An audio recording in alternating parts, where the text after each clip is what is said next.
We recently took a look at Razer's latest 14-inch gaming laptop, the new Blade, which we appreciated for its sturdy design and solid performance. We also fell in love with its high-res screen, a QHD Plus panel with a native resolution of 3200 by 1800. But despite looking great, it's admittedly over the top, and a major contributor to the increase in price over the previous 14-inch Blade. Razer's 17-inch Blade Pro is also back for 2014, and while it hasn't been tweaked as much as its smaller cousin, it's definitely an improvement over the last year.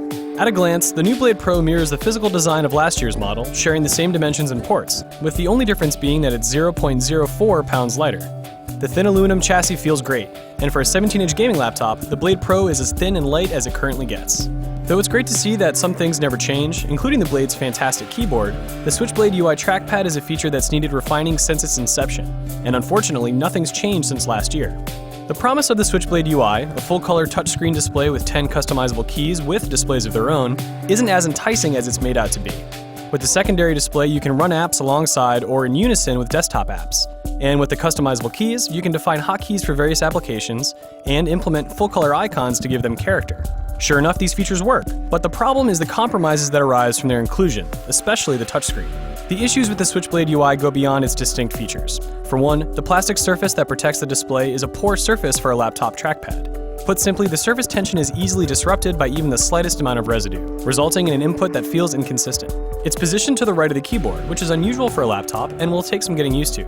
On the plus side, it makes sense from a comfort standpoint if you can't use a mouse when gaming on the go. The 10 customizable keys are functionally better than the trackpad, but despite Razer's marketing images, the per-key displays are recessed into the keys rather than positioned on the top, and the lensing effect that's used to direct the image towards the left, done for visibility, makes things a blurry mess from any other angle.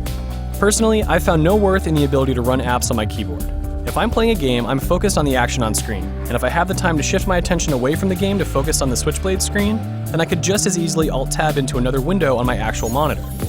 The new Pro model also comes with the same CPU as last year, an Intel Core i7-4700HQ quad-core CPU at 2.4 GHz, but it's paired with a new GPU, NVIDIA's 860M, in addition to 16 GB of DDR3 RAM, which is twice as much as the previous model.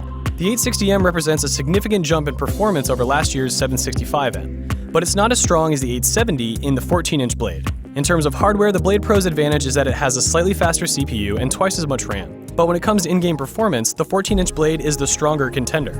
The Blade Pro does benefit from slightly better battery life, lasting around 90 minutes during extreme gaming scenarios, and close to 5 hours while web browsing, word processing, and media streaming sessions.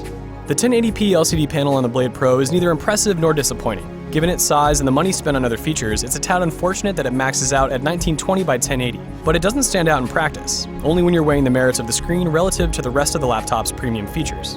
In terms of inputs, the Blade Pro has the essentials covered: 3 USB 3.0 ports, Ethernet, headphone and microphone combo port, and an HDMI out. It's worth noting that it lacks an SD card slot, which is quickly becoming commonplace in the laptop market. Considering that Razer sells this laptop for a minimum of $2,300 for the 128GB model, it's a shame that it hasn't kept up with industry standards.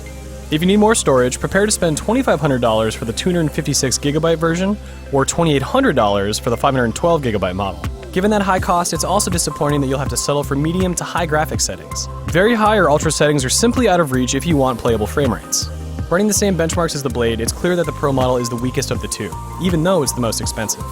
Recommending the Blade Pro in a world where the new Blade offers better performance for less money is difficult. The extra RAM and faster CPU look good on paper, but the results speak for themselves. Unless you need a 17-inch display, you're better off in almost every respect by choosing the 14-inch Blade if you want one of Razer's thin and light gaming laptops. It's better at gaming, it features a remarkable screen, it's more portable, and it isn't plagued by a trackpad that's occasionally inconsistent.